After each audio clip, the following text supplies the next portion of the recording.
नियमित करने में किस बात की देरी है, फिर नियमित करने में किस बात की देरी है। हड़ताल जरूरी है, हड़ताल जरूरी है, अपने हक के लिए यारो हड़ताल जरूरी है। वेतन की बात आती है, वेतन से कुछ अंतर है, बिल्कुल हाफ भी नहीं, 1/4 सैलरी मिलती है।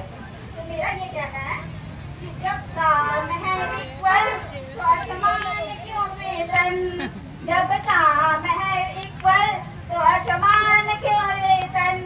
रेट पे नहीं कोई ना है कोई टेंशन, जब काम है इक्वल तो असमान क्यों वेतन। रेट पे नहीं कोई ना है कोई टेंशन। जैसा कि आज बहुत दुखद घटना बताई दिव्या ने कि वो एक साथी जो हमारे निधन हो गया, काश अगर ये अनुकंपा नीति लागू भी होती तो उनके परिवार को उसको सपोर्ट मिलता।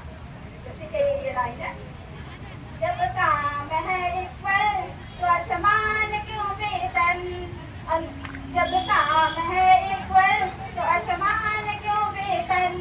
रेट पे नहीं कोई ना है कोई पेंशन। अनुकंपा नियुक्ति का, अनुकंपा नियुक्ति का